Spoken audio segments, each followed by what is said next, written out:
Welcome to Beyond the Classroom. I'm Dr. Trina Coleman, and today we have with us Dr. Jalaal A. Hayes. Dr. Jalaal A. Hayes was, if you may recall, my inaugural guest. However, we were not doing all this live, broadcasting. We were not on the Amazon Fire Stick. We weren't on the Roku stick back then. And Dr. Jal has done a lot of amazing things since we last spoke with him. Yeah. But more importantly, today is the 5th anniversary of Dr. Jal's dissertation defense to become the youngest in the country and perhaps the world to receive a Ph.D. in applied chemistry. Dr. Jal received his degree when he was a young baby of 22 years old. So, it is my pleasure to introduce Dr. Jalaal Hayes. Welcome to Beyond the Classroom. And what have you been up to? Because I know you've been doing all kinds of stuff in the last year and a half or so. So welcome and congratulations and happy anniversary once again. Oh, thank you. Thank you so much. And it's always good to just kick it with you, Dr. Coleman. First of all, I like to say for the past 5 years, it's definitely been a journey for me ever since I finished that feat of getting my PhD at 22. One of the things that we've been doing, I've been doing since then is basically, of course, doing a lot of speaking engagements, talking about why STEM is important in Black communities, underserved communities, underrepresented communities, and how we can get more Blacks engaged into STEM, specifically in my field in chemistry, but also just not just talking about the problems and talking about prospective solutions, actually creating and pushing prospective solutions. How I've been doing that? I've been doing that through designing curriculums started out with just small summer camps. It's funny, I started out when I was teaching, and what got me into designing these things is when I was teaching a group of kids that had a lot of IEPs. For those who don't know what IEPs are, they're individual education plans. So I stumbled upon to creating these solutions by designing certain different assignments for different kids that had different individual education plans. So for example, if a kid was ADHD, it will be a different assignment than a person who was a straight A student. So I had to make those adjustments. And upon making those adjustments, being a businessman in Ohio, I'm looking at it and saying, wow, this is really something, because I'm not only just helping the kid, but it's targeting that kid to help him learn in the way that he is accustomed to learning. So I took it to where that's where my company, which is ELYTE Universal Network, that's what we do all day, every day. What we do is we basically we start our study guides and then evolve to something bigger, which is designing curriculums. I learned that at my former school before I got into higher ed, because we had to design a curriculum. So it's like I kept on stumbling upon them over the course of 5 years. And I said, no, we're going to stick to designing curriculums, and not only designing them, implement them through the workshops. So you see me act out the curriculum that I'm giving to different agencies and entities before, so that you'll actually see, okay, this is what it looks like. Because in education, what a lot of people don't realize, and that I had to learn coming from a STEM background to now being in education, was that they always ask the question, what does it look like? Act it out. How it look like in terms of engaging. So it took me out of my comfort zone from being in the lab to being around people, but I love that. And doing that, that's what got me to here today, 5 years. We partnered with a lot of agencies. One of the big ones is Upward Bound, as in my area of Philadelphia and Delaware, as well as partnering with some small entities as well, and just doing little workshops for them to try to get the students engaged and wow about science, but also giving them a takeaway to say, okay, this is fun, but I want to take it a step further. So it's a lot that I'm doing, but in a sense, I'm just glad that I'm staying busy and staying working in the STEM field, and also in chemistry, still working on renewable energy things. That's what my dissertation was on hydrogen energy, but still building upon that as well. So I call myself a STEM educator and a energy chemist to sum everything up that I do. So, That was a pretty good summary, but you do so much more. I want yeah. to ask you a couple questions. Oh, When you woke up this morning, did you go back to that day in your mind, like, wow, 5 years ago, I was about to get up and do this yeah. thing in front of my committee and faculty, and you were 22 years old, and Yeah. all of that. Did you wake up in that moment today? I did actually. I woke up Mm-hmm. and I said, "Wow!" I remember this time 5 years ago. Mm-hmm. I was nervous. One because, of course, you defending something that you've been working on for so long. That was the thing. But also, I was the youngest, so when you were young in front of a lot of adults, it's kind of like people telling you, "Oh, shut up! You don't know what you're talking about." So it's like, or like they would try to push every answer that you had to the side. And it's fear in that because they think in their mind, okay, 22 is not he young, he could stay a little bit extra. So I had all these variables that was in my head in regards to trying to navigate it just be done. Because I know not just being young, but being a millennial, we try to get stuff done fast. So it's like I'm trying to get it done. This is great, but I'm trying to move on to my life. And so I'm reflecting back. I was like, wow, I remember back then I had all these variables and trying to get employment on see where I'm gonna end up. So I had all these factors going in my mind to now I'm looking and I'm at peace with everything. Is because I went through the phase of imposter syndrome after the first year.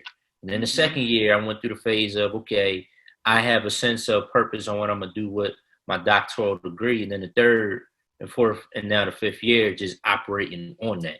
So it's like, dang, I went from being anxious, depressed, all these things on one day and still had to just put on a stoic persona to now just being at peace and just being myself. Like I'm loving it now. Like I'm myself now, and I don't have As to. you should. You should love Yeah, it now. You earned it. It's yours. exactly. And that's what I had to learn. Like I don't want nobody to take it away from me, but I'm like I have it for the rest of my life. Yep.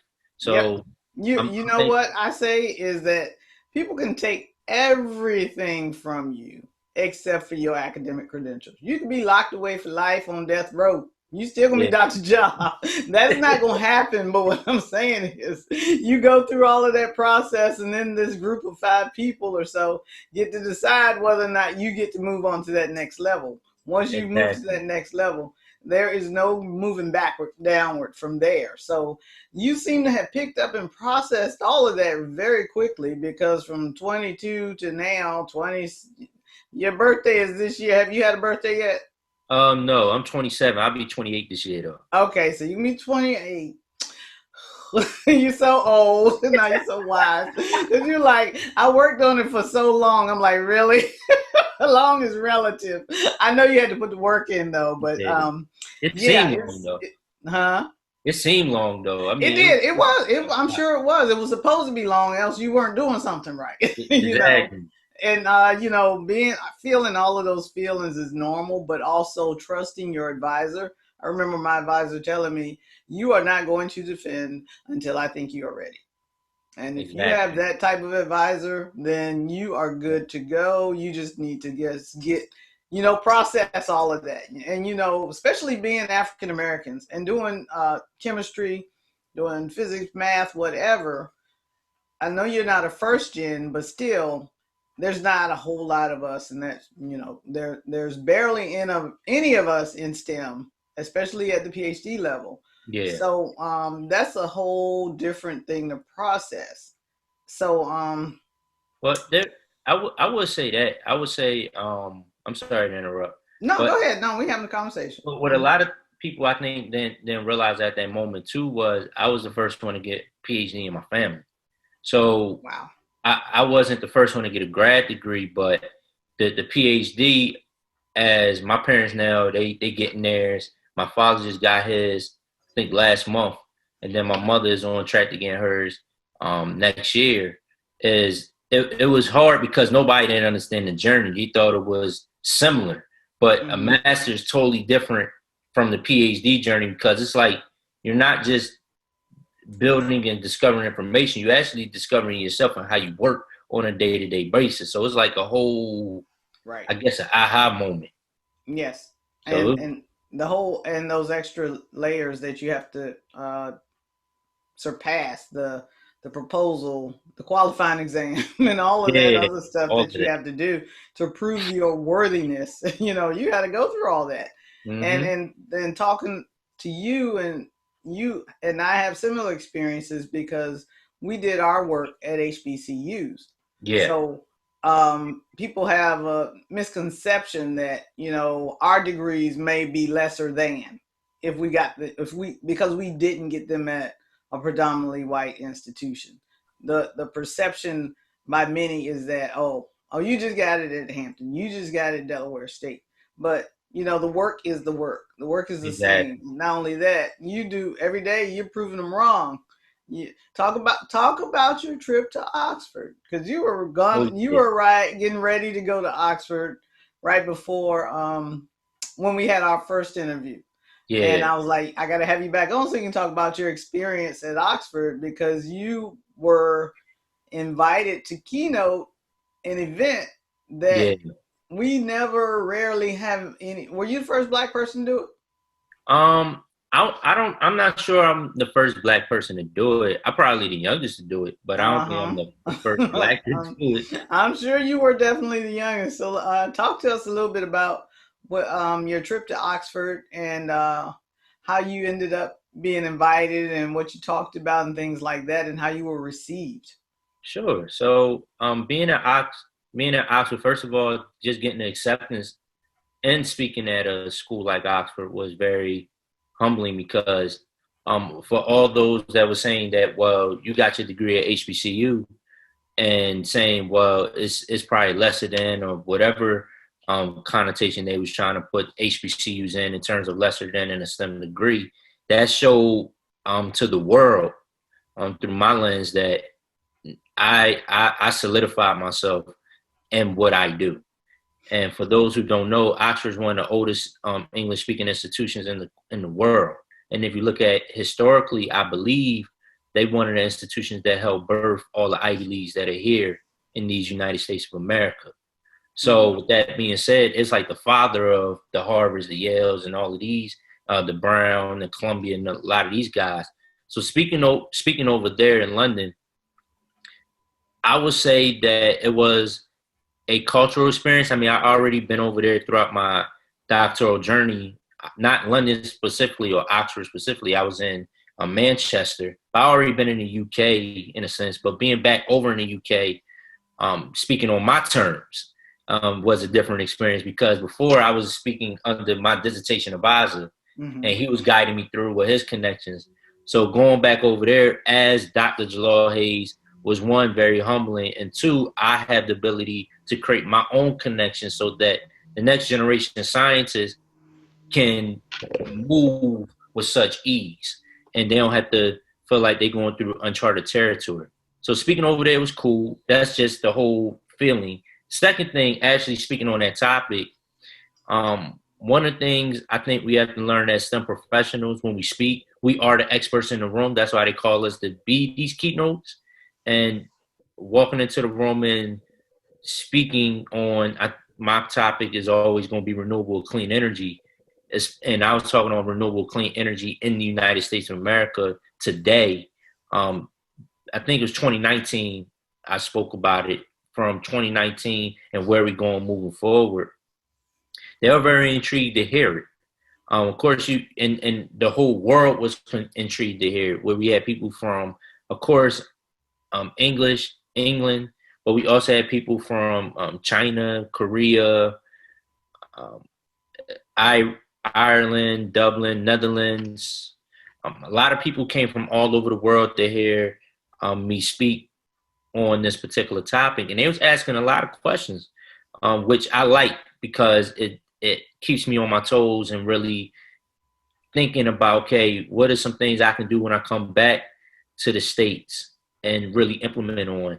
And that's what I began doing. And it keeps my mind on a global perspective. I mean, not knocking what's happening in the world, in our country today in regards to racism and pandemics and all of these things. But I'm just glad that that conversation was able to happen on a global stance, because it's one thing to have it in the United States. And we're going to still wrestle with our domestic issues and try to pass laws and legislations to have us have some equity in the game, equality, especially for STEM. We only 7%, but to actually see, okay, how is it going to trickle down on a global standpoint to where African Americans can travel anywhere on this God-given earth and be able to give information, and it could be received on a respectable level. So that's how I looked at it. I didn't look at it just for me. I looked at it in terms of me serving as a platform in that particular time to say, okay, when I step on the stage, I have to perform, because getting acceptance is great, but I still have to perform, because once I perform, what people coming after me, they can go through with ease and already have that level of expectation that they are about excellence. Black excellence is that when they come into this field of energy. So that's what was running through my head. It was very humbling, but also I still had to set the expectation.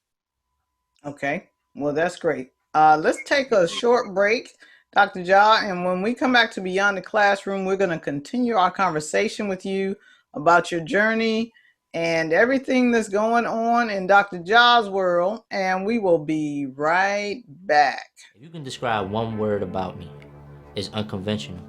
My whole life is unconventional. So I made the decision to graduate high school at the age of 15 in September 17, 2007. It was tough. It was tough and tiring. So I really had to buckle down and really just grind.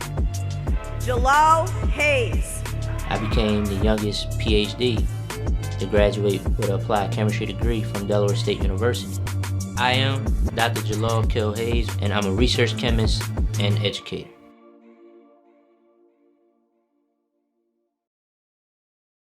Welcome back to Beyond the Classroom. We're speaking with Dr. Jalaal Hayes, chemistry superstar, renewable energy expert, outreach expert. He has his own entity known as ELYTE Universal, where he does outreach to students about STEM and STEAM. And these are the students that we need to reach, the underrepresented students. And they may not get the opportunity, especially to have mentors like Dr. Ja. And they're going to really appreciate one day, wow, I got to work with Dr. Ja. You know, right now you're probably just, you know, Dr. Ja to them, you know, just they're a person that brings fun activities to do. But one day, if they're, you know, they're going to understand, and it's going to be awesome.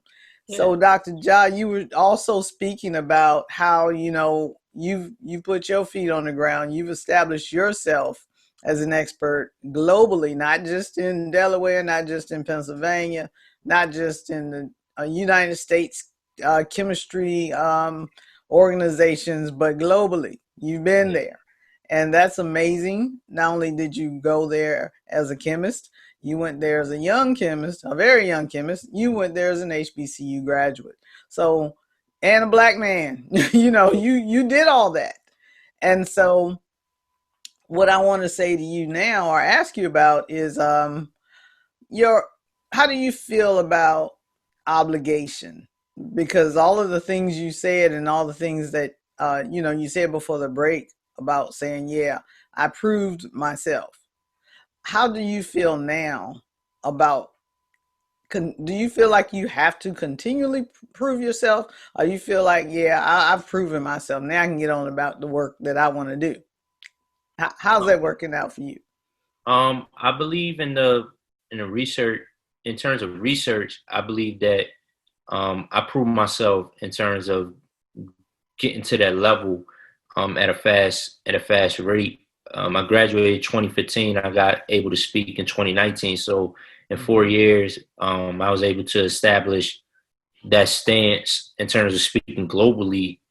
But I always feel like I'm always continually learning. So, and being in competition with myself, to push the the culture and as well as just a generation forward. So I'm always continuing to improve myself in research and just trying to take things to another level.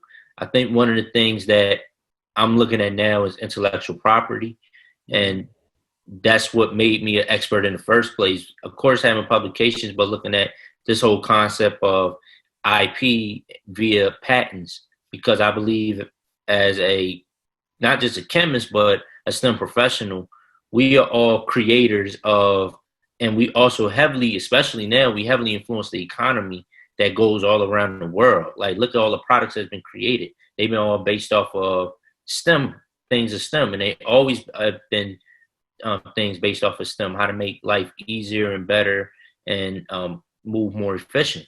So I'm pushing myself in that limit to where it's not probably just R&D. We did R&D, research and development, but let's take it to now another level. How can we large scale? How can we commercialize it? How can we license? How can we take the genius that we have and not just protect it, but also monetize it moving forward? Like, even with education, we have a lot of things that we created in terms of the ways we distribute, we communicate information. But how can we protect that? How can we monetize that so we can maintain not just the ownership, but help transition things in terms of teaching everybody how to harness the gifts that they have within them.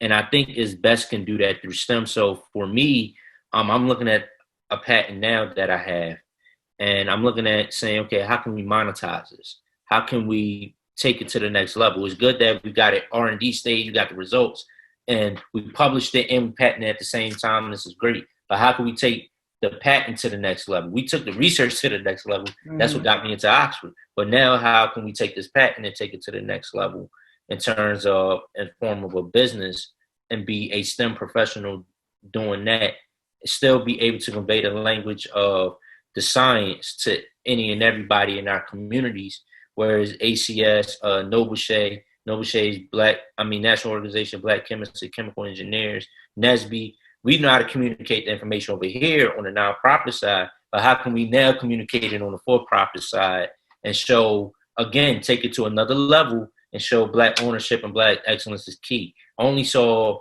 one person in our community that did that, and that's Robert Frederick Smith.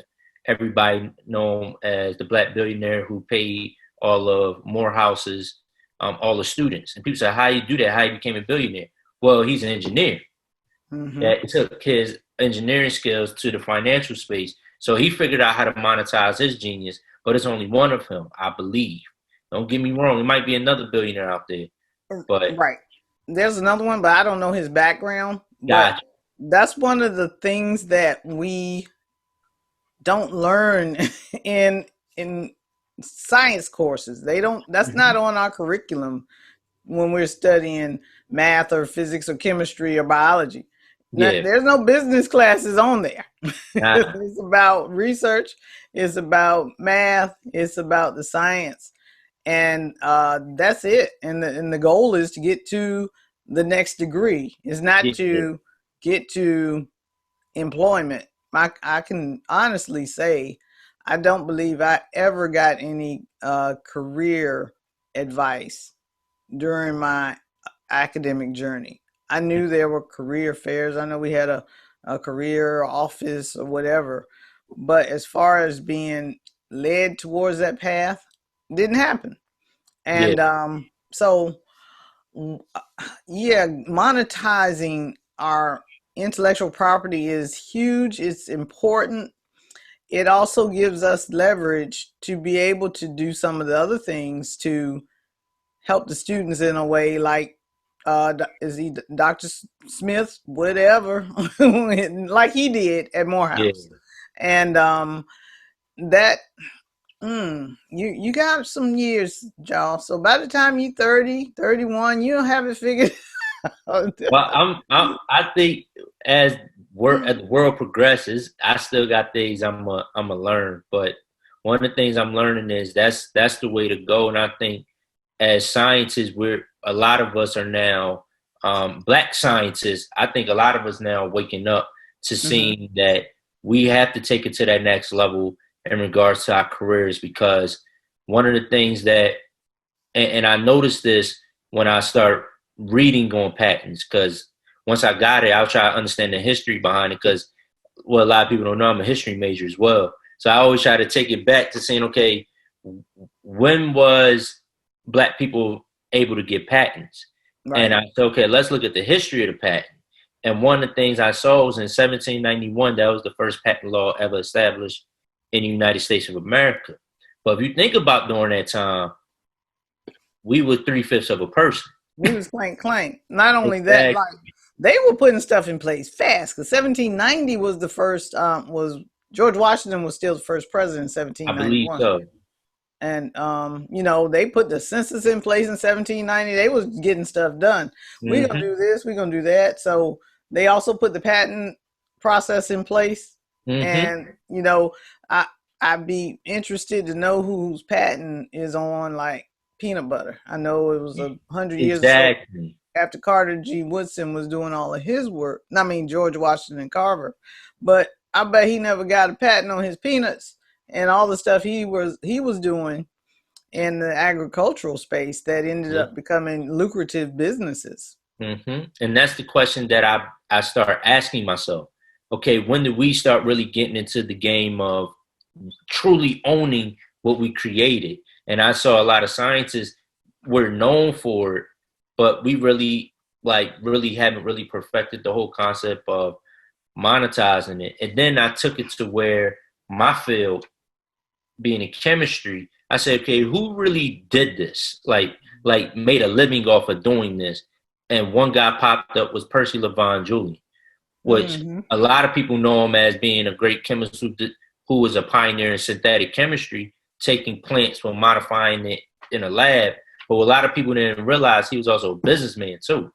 That because he couldn't get a job in the chemical field, he had laboratory experiences and he had short-term jobs, but to actually do things long-term, he had to take the skills or take the creative genius that he had and develop a business out of that. In order to do that, he had to have patents in place.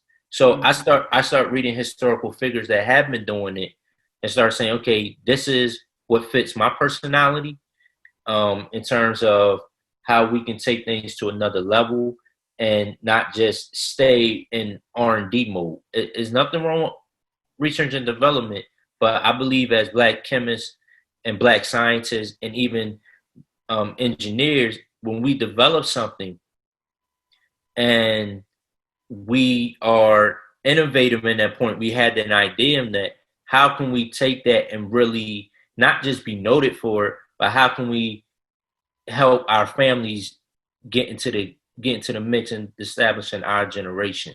Right. And I know that through the STEM lens is through patents, because and I can see the game that's being played. Like patents, number one, are very expensive. One, that's the most expensive piece of paper, the expensive publication you ever gonna have in your life. But it can make you money in the long term. Don't look at the front cost, look at what it can do for you forever. And when you do that, you'll be able to endure the process. The second thing is create that company around that particular idea so that you'll be able to hand it off to the next generation of Black chemists, Black chemical engineers. And the reason why I saw Percy Julian do that, because that's what he was doing. Like the model has been laid out in doing that, but I think we need more of that. And I seen more of that. Like we had the lady at Morehouse School of Medicine, Dr. Idea Green. I hope I'm pronouncing her name right, but she came up with the concept on how to cure cancer through nanotechnology, but she owns that. See, a lot of that's what making her keep going. She owns it. She's getting funding, but she owns that whole concept and idea. Another guy, young guy, he came up with clean straw. I forgot where he's from, but he came up with the concept of clean straw, where when you sip through the straw, it purifies the water, or purifies the water in which you sip. He's got a patent on it, pending, or he's probably achieved it already. And he's taking it to the next level. So I'm seeing a lot of scientists, they coming together especially my generation, they finally understanding what it's like to actually protect your genius. Mm-hmm. Because I believe in our generations, we are very bright individuals, especially in the STEM space. We're very bright, very intelligent. We create a lot of things, but either we have our name on the patent, we have our name on intellectual property, but we don't have the chance to use our mind to create wealth for everybody around us. And I think this time is now to actually do it, especially with all the knowledge that is in place. And seeing people wake up from it, I'm just glad to see it. So Right. Yeah, that, but one of the things that happened as you look at the generations is first earlier generations, as you know, starting back before, we even had the ability to get a degree. Those generations were enslaved. They weren't some states were trying to allow their slaves to get patents. yeah, Some weren't. But after that, then the second iteration was after emancipation. hmm There was shenanigans around that. Some got their patents, some didn't know that there was even a patent to be had. And hmm so a lot of people's intellectual property just got stolen from them, yeah, and other people made money off of it. And that still happens today. yeah, But at least we have seen uh, a level of progress from where we were denied the opportunity at one point. Then when we were given the opportunity, then we needed to get the education around it and find out about patent law and IP like you're doing, and figure out how to use your knowledge as a researcher and a chemist, and your knowledge as now somewhat an expert in intellectual property, so that you can keep your projects and your discoveries to yourself. Because right now, in higher ed, a lot of times, if you create it in that laboratory at that university, then they own it according to the university. And so that's an issue. How do you work around that being a faculty member? Do you fund your own research, or what? How's that work? I would say this is where you gotta be a real good communicator. Mm-hmm. I would say negotiate on how the ownership is going to be dealt with. Okay. I believe rules are meant to be. I mean, rules and policies are in place, but they can always be negotiated or broken.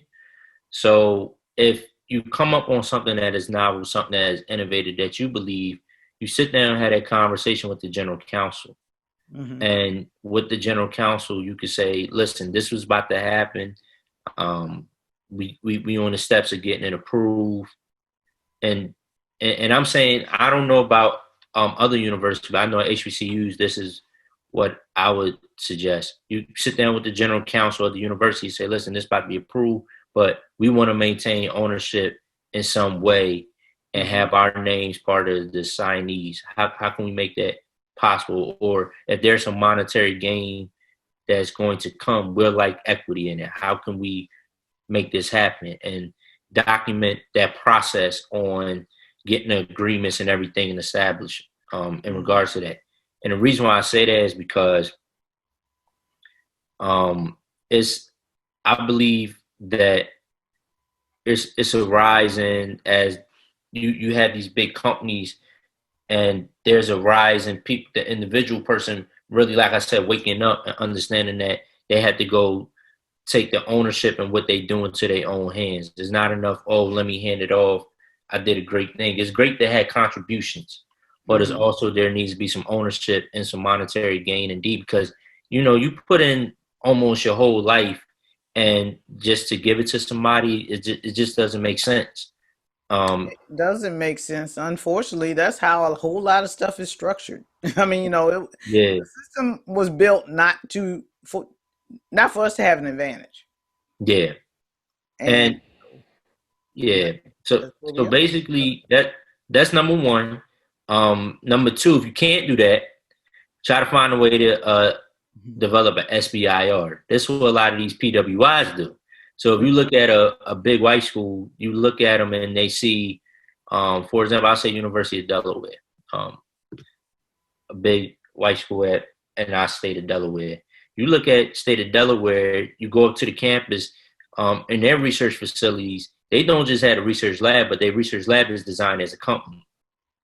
So that's the SBIR. For those who don't know what SBIR is, that's the Small Business of Innovative Research. You design that. So you know when you get the patents under your business name. And with the SBIR, it's part of a grant, part of a grant, but with grants, you get a percentage and the university get a percentage. So whatever that indirect cost is for that school, that's just their percentage. And it's a small amount based off of your percentage. They don't take up a large part of the money.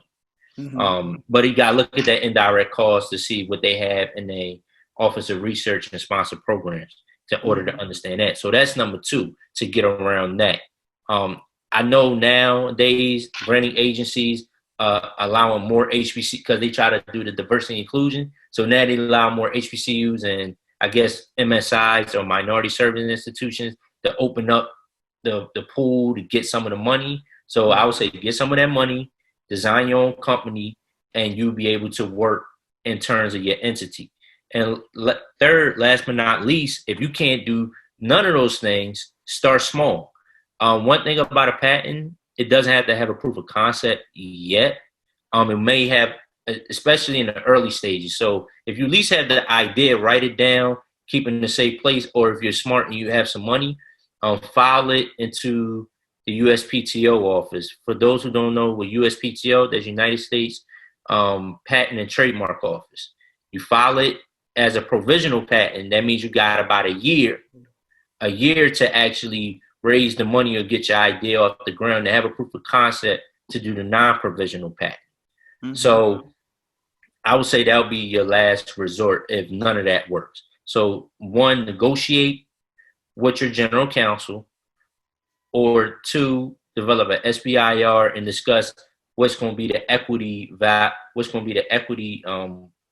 amount that's going to be with your university and of course yourself or your entity. And then, or 3, file it as a provisional patent. Your idea is a provisional patent if you believe it's very sound, and then spend about a year putting in the work to get the claims and the proof of concept together. And you put all that under your name. And if you don't know how to do it, I'll say talk to a attorney, preferably one that's pro bono, that's willing to give you advice. I know there's not a lot of them out there, but if you want to contact me, I could recommend you some people. I know about 2 or 3 patent attorneys that can help you throughout that process to get it to where you want it to be. So those are the three things. But I believe, especially as a STEM professional, if you discover something, engineers, chemists, biologists, physicists, if you discover something, you think this idea is going to change the world, and I know you, when y'all say it's changing the world, I believe, because y'all put in the work to see the research and see there's nothing out there. So if you believe it's going to change the world, please just follow those 3 processes, because I'm getting to a point, I'm sick and tired of people coming up with great things and they saying, but dang, somebody stole it. I'm like, nah, it's the information out there. We gotta protect, we gotta own, and we gotta monetize our own genius so we can take we can do things that we truly want to do in the STEM field. Yeah. And I can think of one I came up with, and when I saw it on the market, I was like, wow, I thought of that like 10, 12 years ago. Wow. And it was something as simple, the guy that made the Post-it note, I saw him on Oprah one time. It was like 3M. He was like, oh, let's put a little glue on the back of this piece of paper. And Post-it note, revolutionized how people work. Wow. But my thing was people stringing up Christmas lights and having to find some way to plug them up. I'm like, well, they can be solar powered. Wow. Put a solar panel on the Christmas lights, and then at nighttime, the Christmas lights will come on. And I saw some of those. I think they've been out for like at least 5-6 years now. But I remember when I saw them, I was like, that was my idea 12 years ago. So, stuff like that happens. It really does. So I'm heeding your advice, and I I hope that others are going to heed it as well, because a lot of people don't know about the patent process. And one of the things that the USPTO does now, I think they have an arm that will help you if you're in a situation where you don't have the finances or whatever to do some of the research and some of the other stuff. I think they have a part of their organization now that helps out with that. Yeah. So yeah. So you started. You learned a lot in a little bit of time, Dr. Ja. But I I'm love glad. I'm glad that you're here and that you are able to share your knowledge with my audience and the students whose lives you impact every day, and the world. As I forgot to leave, I didn't mean to leave that part out. Yes, the entire world. We're gonna take a short break, Dr. Ja, and we'll be right back to Beyond the Classroom.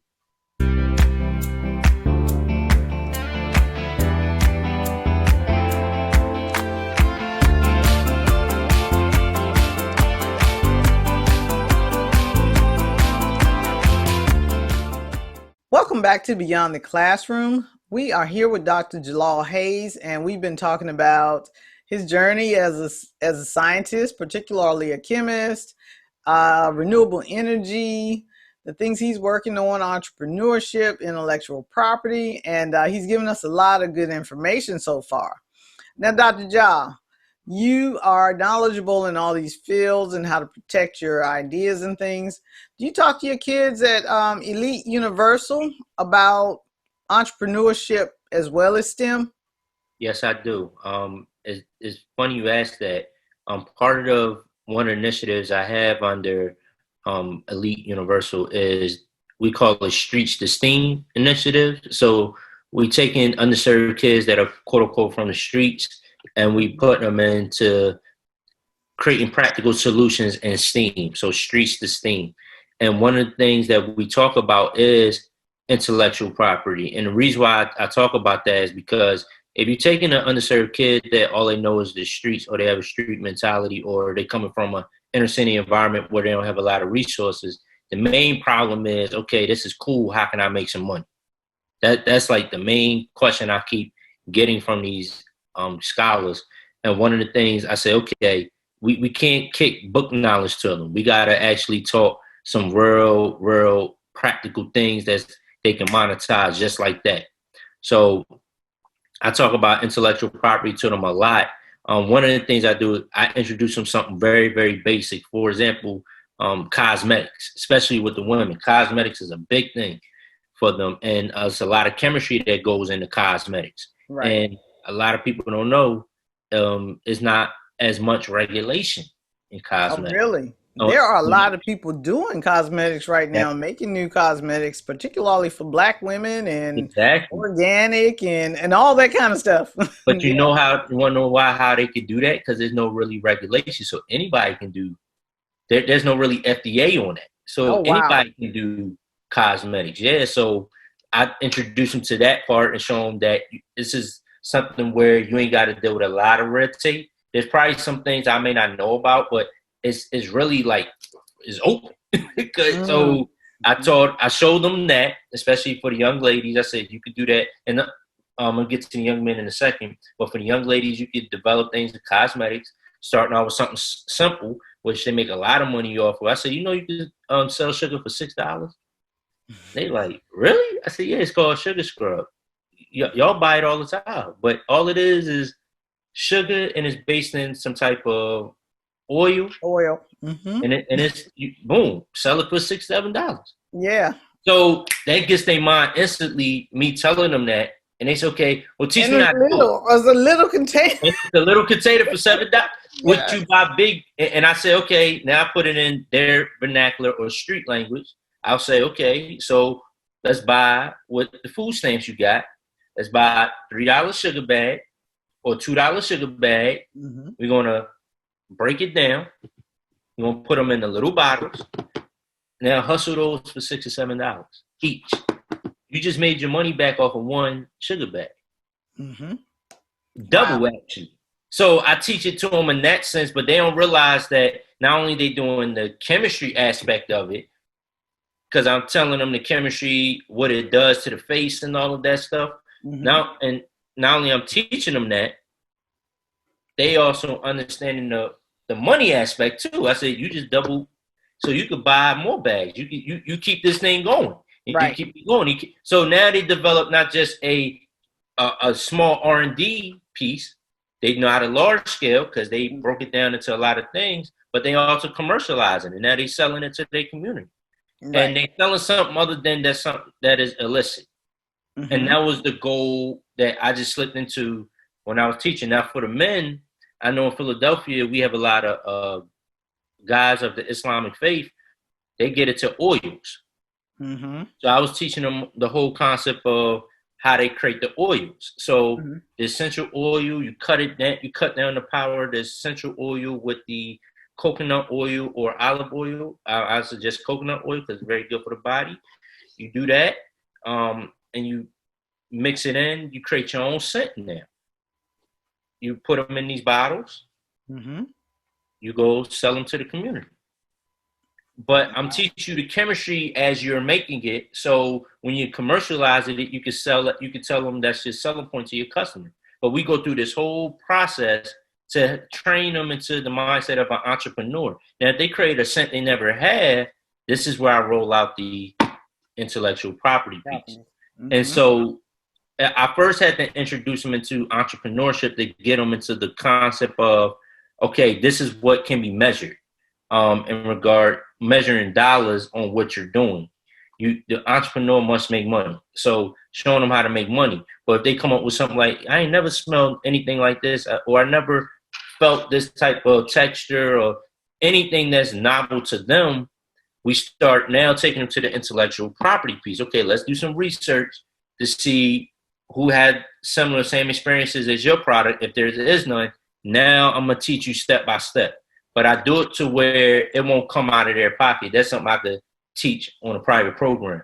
But just showing them how to do it, I always try to introduce them into intellectual property, because one of the things I've learned in regards, again, with my Streets of STEAM initiative, a lot of these kids, number one, don't know anything about STEM, but STEM is all around us and STEM is everywhere. So showing them that through something that they can hustle. And I just told them you can hustle STEM. So you can, and you don't have to have a Ph.D. or a BS degree or a master's degree to do it. Now, I would encourage you to go to school to do it, but if you don't, that's fine. You're still doing it on your level. You can still talk the language, or at least get a basic concept of what we do on a higher level. And that's the main thing I do. So yes, I do introduce them to intellectual property, but I do it through, I introduce them entrepreneurship before I go into intellectual property.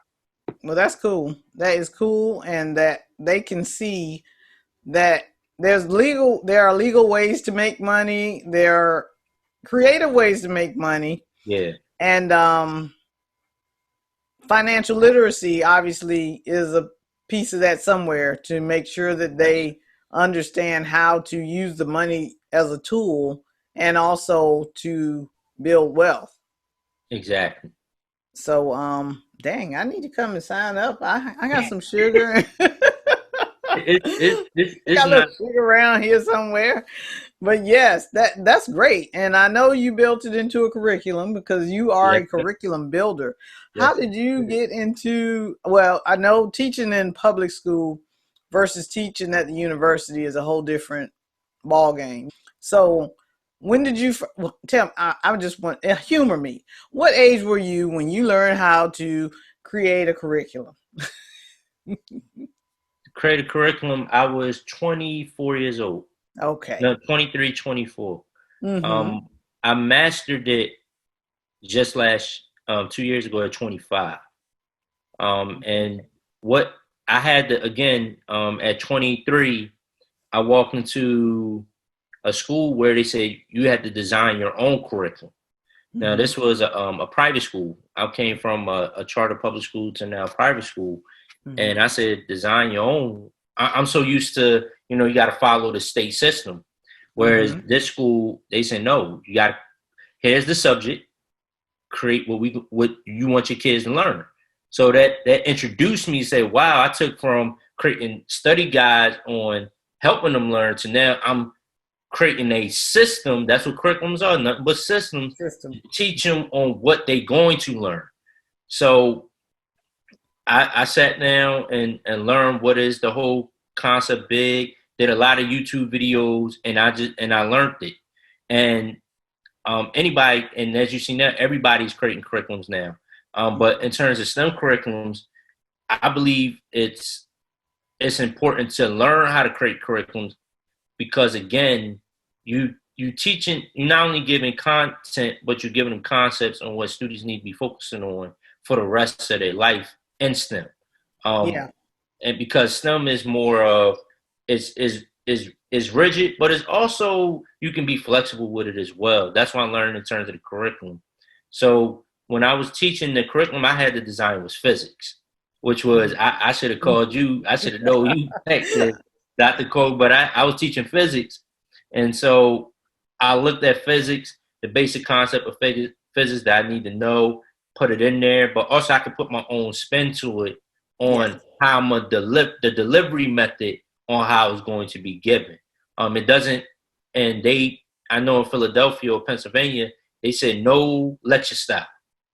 We not doing lecture style. You're going to have to make them, you're going to have to be a facilitator. So all of this was new to me in terms of creating curriculum, which as people see now with my curriculums, is not lecture style. It's more of, I sit down with you and I'm the facilitator, meaning that I give you a problem that I need you to solve, but I'm going to trust what you have and the information that I'm giving you that you're going to take and apply it to solve this problem.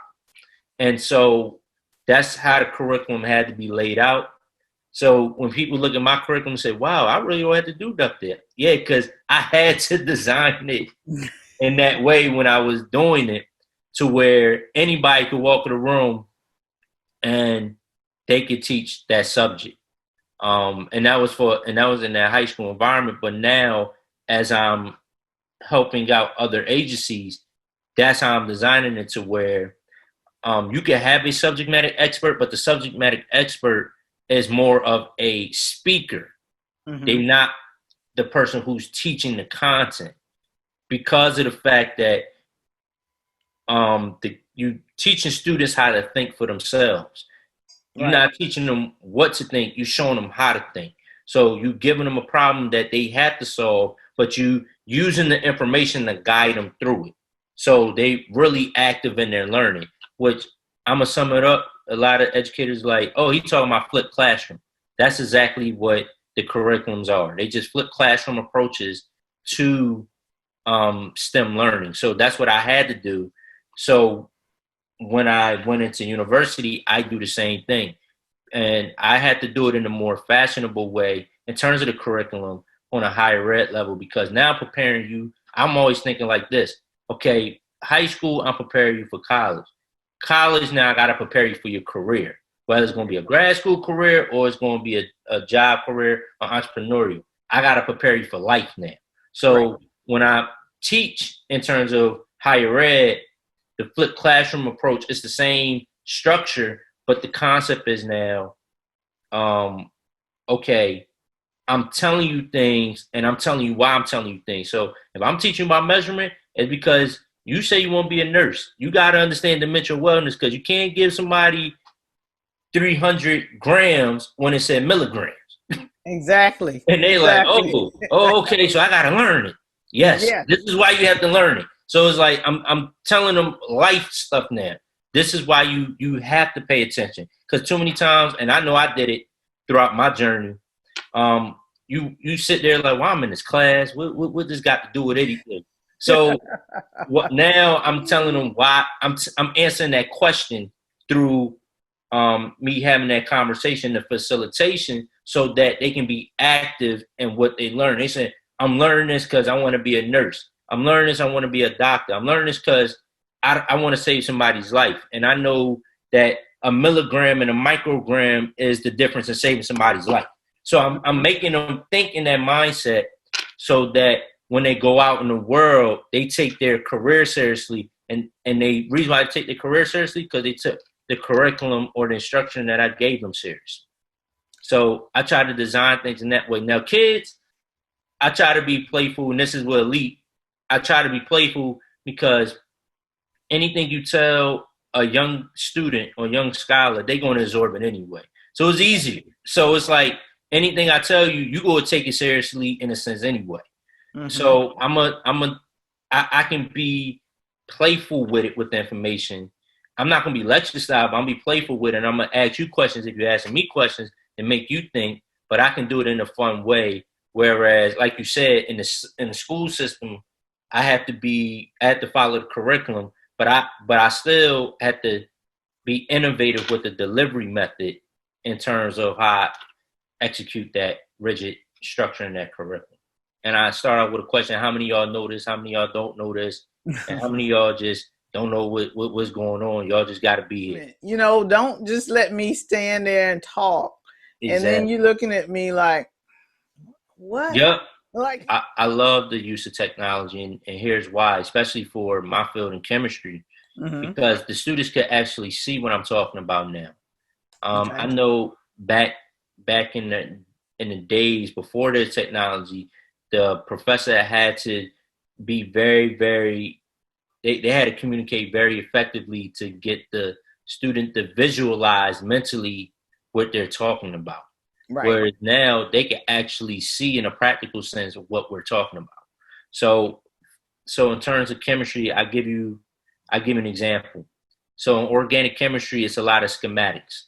So you have a lot of electrons moving. So I figured back in the day, you got to describe it's moving here and here. You got to explain why it's moving here and here. Whereas a visualization, they can see why it's moving here and here. Your voice is still there with the technology, but it serves more as a supplementary information, because it's like you're giving commentary on the visualization that's in the room. So it's like you're showing them what's happening, but in the midst of showing them what's happening, you can give them some commentary on why it's happening. Yeah, this app right here is called Nuclear. See? And so it shows the nucleus of a hydrogen atom and the electron. And the electron is moving at a fast pace. You can like add a proton. So I'm going to add a proton to it. And then it gives you the changed periodic chart. Then you can add a neutron. Then it's going to get unstable in a minute. Then it becomes helium. So you see the little helium on the side. So then the student can, see what's going on. So exactly. This is my favorite app, Nuclear. And that shows the whole that goes into the whole concept, I guess, the Big Bang Theory, when they start out one, then it adds on. Yeah, and you can go to the periodic chart and pick any element you want to and start from there. So you can pick uranium and show how uranium becomes unstable and all of that kind of stuff. So yeah, technology is amazing as far as visualization. Yeah. And it's important to be able to see what's going on when you're doing chemistry and physics, because it's all about interactions, reactions, cause and effect. If I do this, then what happens? And how does it happen? What's going on in the middle of that process of right before it happens? So that's pretty cool. So your students, what kind of tools do you use? Tell me about your fun tech tools. So the fun tech tools, I'm still trying to explore some in terms of the digital learning. So one of the things I do use is JMode. So it's like a Java mode. So it teaches them how to code, as well as design a chemistry presentation or adding on the models and all of that. So one of the things was JMode. Another thing that I teach them is just basic modeling, just rotating the atom. So I'm getting on to the animation. So I'm still, like I said, I'm still learning everything. So I'm getting on to the animation in regards to how to move it forward, where they could be like, ooh, wow. But the basic stuff is like JMode, where they can rotate it, measure the bond distance between atoms, and how it shows in the book. But you can see it on a computerized model, how it is, as well as it teaches them, like I said, it teaches them how to code. So JMode is Java molecular. So it shows, so you got to write and design the atom through Java coding. So just teaching them from that lens, like a back end, just teaching them from there. So like I said, I'm still learning on how to like make it animated, also simulations. I love doing simulations now. Matter of fact, I got a summer school coming up. We about to do simulations, organic chemistry, but it's going to be applied to real world applications. So they're going to be studying macromolecules of food and seeing how, okay, we learn about macromolecules. Now let's apply it to something real such as food, or what's happening with Parkinson's disease, or how we're using the HPLC on a digital lens, and how does it relate to analyzing organic compounds in that sense. So talking about it book-wise is cool, but showing them is better through the simulations and walking them through that piece. Right. And they can play with it, and it's safe. So it's they can play with it. They're not going to break anything. They're not going to catch anything. They're not going to drop anything. And hopefully, you know, I know there's math involved in that too. So how do you manage the math piece? The math piece, I roll that out first. Any science thing, any science subject that I teach, whether even it's technology, I do a math diagnostic from the jump. Because for me, even with my physical chemistry class, that's like my senior level class, I ask them straight up, how many of y'all know calculus 1 and 2? Okay, we're going to do a crash course. They said, I said, listen, we're not rolling into this until we get this done. Because when I start moving, I don't need y'all say, well, I took calculus last semester. I don't understand. Well, I'm okay. We gonna do this for the first week. We just gonna go crash course, drill it, so y'all can get a refresher on the math. So I believe, because math is the language of science. Absolutely. So if you don't understand the math piece, how are you going to fully understand the science piece? Like, I'm not going to lie, throughout my personal journey, I always understood the math, but I had a hard time understanding the science. But because I knew the math, I could do the science. But I now had to, as throughout my Ph.D. process, I had to backtrack and learn the science concept. But what carried me through was the mathematical. So I said, okay, this number is big, my calculation is big, this is small, okay, there got to be some error. But I didn't know what it was scientifically, but at least I knew the math, because that was the foundation of the whole thing anyway. So I try to tell students, it's going to be hard if you trying to navigate, be a chemist, be a physicist, be an engineer, be even now a medical doctor, because now you got to do a lot of things computationally if you don't do the math. So the math, I knock that out first week. My P-Chem class, maybe 2 weeks. But if you can't pass that, then I don't know how else you're going to pass the semester of the class, because that's what it is. That's your life. And especially when you get up to a higher level, and I know this in engineering for some of my students, when they get up to a higher level, that's all they're doing. They thinking they gonna be actually building stuff, though. You gonna be modeling. So you better get the math piece straight, because if the model doesn't match the data, you gotta figure that part out. Exactly. It's gonna show a difference. Your calculation is gonna be different from a building that's gonna be stable to a building that's gonna collapse in about 2 months. So you gotta get on it. Exactly. I expect them to not be engaged when they walk into the room, because especially when I look at the percentage, 7%. Yeah. I already in my mind thinking, okay, majority of my community, a lot of these kids, I take a poll. So I'm like, okay, especially at my university, Link University, students are inner city. So a lot of them, the school's probably not as well equipped. If they well equipped, they probably gonna be the small majority. So that means a lot of the kids just say, listen, I'm here because my mom and dad told me I'm coming to school to get a degree. I'm here. And I taught a lot of intro class. They're like, okay, I'm here because I just need a degree so I can graduate. And I walk in the classroom and I tell them all already, like I get in the mind of the student, Then I go in the classroom and I tell them everything that is probably their first thought. And they shock and they laugh at me. They say, Dad, you already know what's going on. I said, yeah, so let's not BS each other. So this is what we're going to do. So it makes them engaged now. They come in the classroom because they said, Dad, my teacher already know what's up. He already gave me the reality of why I'm here. So now I got to try to prove him wrong. So it's like I did, I guess, reverse psychology or I don't know what it is. But I tell them bluntly up front, I already know why y'all here. Y'all just here because y'all trying to get a grade. We're not going to do that, but let me try to at least give you some skills, which we're going to strengthen the math skills here so you can go out in life. At least we apply the math skills through science to get you to the next level. Because in higher ed, they show me all the majors. So when I saw the major, I was like, yeah, they okay. They try to get this full grade. Like I know I got all the data up front. Whereas in my uppity class, where my general chemistry, my physical chemistry, the organic chemistry, I asked them first day, okay, what do y'all want to see yourselves in the next 5 years? Let's just take it off the subject. What do y'all want to see yourself in the next 5 years? Reason why I say 5 years, y'all already out of school, y'all in your profession. What are y'all doing?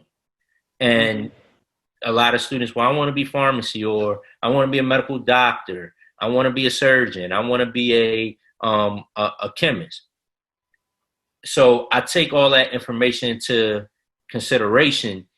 And each time I'm presenting a problem, I throw a little commentary on how this can apply to their particular profession. So it makes them engage to the point where they say, I have to pay attention. Now, a lot of students is also, you got to factor in the covariates. Again, I said these are inner city kids. Being an inner city kid, you got a lot of covariates or circumstances that are something that's just outside of the school from time to time. You know, mom late on her rent. My dad just came home from prison. My homie just came home from prison. My homie just went to prison. I got to sit down and do this court date. It's all these things that's happening. So I take into consideration from time to time, they not going to be engaged, but the overall goal is to try to get them engaged as much as possible. And as well as on the elite side, the same thing. Mm-hmm. A lot of kids, well, why he smell bad? Why he tired? He had to deal with a situation. His mom went to DHS this morning. So you don't like I think God has blessed me to see all these experiences. So when I walk in the classroom, I'm not dumb to what's going on. Right. I'm not like a professor that just, I'm in my own bubble. I got a great life. I mean, I do have a great life, blessed, but I also understand what's happening in their lives. Right. And I encourage them to be real with me on a confidentiality level on saying, okay, what's going on in your life? And they said, Dr. Hayes, man, I got to face a court case. All right. So that we got that out of the way. I still need my work done though, but let me console with you. Let me be empathetic, but you still got to get my work done. I don't play that. Like, you still got to do what I ask you to do. And they're like, you right, Doc. I'm going to get to it. And they really get to it because I think Dr. Kimbrough said the best quote in terms of engagement. Kids don't care how much you know till they know how much you care. So when I show them that I care and I'm not just no typical STEM professor in which I walk in, okay, here goes some information. I need it in 2 weeks. You got a quiz on Friday. When you switch the mindset on, man, I'm seeing you failing. What's going on? Let me help you out. Let me take you under my wing. Let me show you what you need to do. They'll be grateful now. So talk to me a little bit about your kids and your students and how the pandemic has impacted them, because I know that your students in particular in your program already come from challenged backgrounds. And having this pandemic show up and having them have parents that likely had to continue to work if the places that they worked weren't closed, how has that impacted, their lives from what you see? I know you guys probably haven't been together face to face, but certainly I know you checked up on them. How's the pandemic impacting your Black community?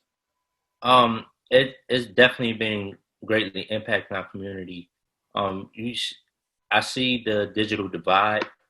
For those who don't know what digital divide is the divide between the haves and the have-nots, people who have technology and people who don't have technology.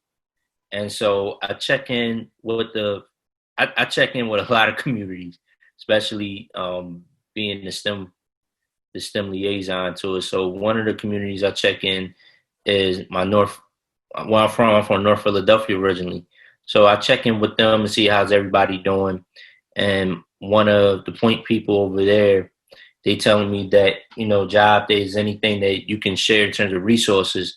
So I try to dissipate through them resources that can help them throughout their challenges. Another resource I check in with the faculty members as well, because there are some faculty members that their only resource was the university. They don't have computers and a lot of things. So just calling in, checking on them, and seeing how they doing. But the kids, let's get back to the kids. The kids, the students, I try to check on them every day. I mean, not every day, once a week. I try to check on them once a week because specifically for my university students, when they built back home, I think a lot of professors didn't understand they are the breadwinners in their family. So when they went back home, they had to go work. So I was talking to them and I was saying, man, why you ain't finish my assignment? He said, Dr. Hayes, I had to take a 12-hour shift. I said, 12-hour shift? He said, yeah, as soon as I got home, my mom was like, yo, you back home, you got to add food on the table. So with that being said, I was like, wow, like, and it hit me like, yo, some of them the breadwinner, so we have to adjust. We got to be agile in this whole process, and so that's what I've been doing. I just said, well, just continue to just communicate with me, talk to me, and we'll make this thing work. And in terms of emails, I got a lot more emails, so I just been replying and try to reply as fast as I can to try to solve any problem or any small thing that they have to try to show, listen, I'm here for you, and checking up on you after the problem has been dissipated and say, listen, is there anything we can do, anything I can help, anything that's structured, and then pull up on the neighborhoods. Some neighborhoods I did pull up on and just try to show gratitude and empathy to say, listen, here go some things. I don't have a lot, but here's some things that may help you. I'm not talking about STEM things. I'm just talking about just things in general, because that's what I learned from being in public school, that we have to be empathetic to the people that we're serving. And we don't just serve knowledge, we can serve everything else as well. So I just been being there, just being present and letting them know, is there anything I can do, I can help, just please let me know throughout this time. And on a bigger scale, as you probably know, Dr. Coleman, now designing programs to fit at home to make sure that the students can get what they need, even though they can't touch a physical building, and partnering with people that can provide those resources. Like, for example, designing online camps, but some people may not have computers. Okay, I know a partner that got the computers, Black-owned partner that got a computer, so I'll call them and they'll dissipate the computers for that time being, and we can set up whatever we need to set up, but just making sure the students have the access throughout this time, not just with education, but moral support as well. Exactly. So Dr. Ja, one of the things that we're working on at HBCU Nation Radio and HBCU Smart TV is STEM Saturdays. So what we're going to be doing on STEM Saturdays is creating a series of modules, concepts, demos, lectures, or I'll just say special guest speakers and things like that to get students engaged and more knowledgeable about stuff that they may not think about as something that is related to a STEM concept. And if we have not said, STEM stands for science, technology, engineering, and mathematics. So one of the things that I'd like to ask you is, what would your ideal STEM Saturday look like? If you were doing a STEM Saturday and you were broadcasting and you were saying, okay, this is STEM Saturday. Because I know back in the day, our STEM Saturday was a bunch of Schoolhouse Rocks. And that was Yeah, way before your time. But I'm you probably familiar seen with them in it. the archives. But yeah, so what would your students like to see on STEM Saturdays? And what age range do you have, by the way, in your program? Um, I think what students like to see is something that is number one, it got to be high in engagement. Mm-hmm. Two, fun, and three, a takeaway or a experience that they can learn or an idea that can you can spark that idea that can take them throughout their whole life's purpose and journey. So to summarize all that, I think one practical concept is what I did was the thermodynamics with ice cream. Mm-hmm. You saw that I started out with thermodynamics, that'll be the concept, but I ended with ice cream, that's the fun, but yet engaging experience. So something around that experience to try to help them see like, wow, it's highly engaging. It's a takeaway, it's a learning experience, and they could just be fun with it. Like you can put sprinkles, you can do whatever you like with it. But the whole concept is understanding the basic concept of thermodynamics. So when you get older, you can experience thermodynamics on building airplanes, or thermodynamics with building heating units. So just other things that you want to do in your world. So I think that's one of the things. Another thing can probably be something in physics. I know, or building a wearable tech, like building a watch, building circuits with copper tape and paper, and create your own light up paper. So things that are engaging, yet fun, but also have a learning experience.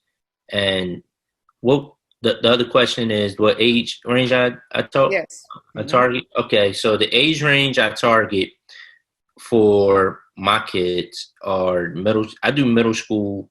I try to get them as babies, but I know that they probably won't understand. So I Mm-hmm. do age range middle school to high school. Mm-hmm. And then for my babies, I do the Dr. Ja Academy. So that's why I have fun with them.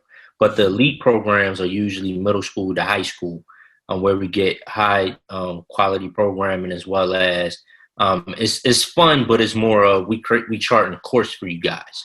And Mm-hmm. then when I get into college, I'm already in higher ed market. So just being a professor, I do more of a mentoring, because I connect people. I do mentoring, but I also connect them with my network of mentors if they're willing to mentor, to Mm-hmm. try to create that pen pal system. So I tech everybody, but it's different programs for everybody. So the Elite Universal is mainly middle school to high school, in regards to what type of programming that we do. Preferably, I like middle school, but I can do high school as well. Reason why middle school is during that time, you coming in puberty, trying to find yourself. You got all these things that you're exploring, and I think with STEM, I can fit it to that market to help you explore it much better. You can make it fun and not as like when I was going through an inner city, it was like peer pressure a lot. But high school is more. I could do high school, but high school, my mindset is you already fixed on your career. Let me just help you navigate it. But mainly, my target is middle school, middle Mm-hmm. school age kids. I do want to middle school age and high school age. Yeah, because middle school kids are still at that point where their credits don't start counting yet. Ninth grade Yeah, is when GPAs start kicking in, when they start applying for college in their junior senior years. Those grades from ninth through 12th grade count. they So middle count. school is that space where you're getting ready for Yeah, real, for real. So that's where you need to make sure that those math skills are shored up so that exactly. they can transition into your chemistry or your biology or your physics or whatever they want to do. And so I think that's a great age. So yeah, I'm mining you for information now about STEM camp and Yeah, STEM Saturdays, so that when we're doing yeah, STEM Saturdays, I guess we do a different programming for different age levels. And yeah. so I'm excited about that, and I'm excited to have you come on as a guest. and do some STEM Saturdays with us. And we at HBCU Smart TV love Dr. Ja, and congratulations once again on your 5th year. Thank you. So in 5 more years, which is gonna fly by, you're gonna be at that first decade. Oh my goodness. Yeah, that's gonna be something. That's gonna be something. I know you're gonna be like paying off tuition by then for people at commencements. You're like, I'm paying all y'all's debt. Oh yeah, you need some extra money? Here you go. You're gonna be doing it. That's definitely one of my goals. Yes. That's definitely one of my goals. Absolutely. I know it is. I know it is, because you give so much and you care so much about your community. So how can my listeners reach you, Dr. Ja? Tell me, what's the best way to get in touch with you if they have students in your area that they might want to have in your program, or if they just have questions, chemistry students and caught up in the crazy of this pandemic. How do they find you? Well, you can find me. It's 2 websites. This is one thing I didn't have when I had the last. I finally invested in myself. So there's 2 websites you can visit me at. So you can visit me at www. That doctor, that's Dr. Jalaal, Jalaal, Hayes, HAYES.com. So www.drjalaalhayes.com. That's my personal website. You can reach directly me if you want to just have me talk, or give like my Dr. Ja Academy. That's for the little babies. For the Elite Universal Network, you can reach me at www.ELYTEUnetwork.com. That's where we have our premier programming, where if you need curriculum design, if you need, I think we want to start doing STEM kits. We ain't do that yet, but it's on the website. But we got STEM kits, or if you want to do workshops, you can reach us there, and we'll set it up, and we'll just get right to it. We're going to have some great STEM programming, make STEAM, as our motto at Elite Universal Network, make STEAM simple and accessible. Make it simple for you, but accessible to the community that's around you. So, all right. Well, that sounds fabulous, Dr. Ja, and thank you for allowing us to talk to you on your 5th anniversary. Yes, we are dating this episode of Beyond the Classroom. This is June 17th, 2020. So until next time, STEM, start taking essential measures. Yes. So Dr. Ja, talk to you later. Bye-bye. All right. Thank you.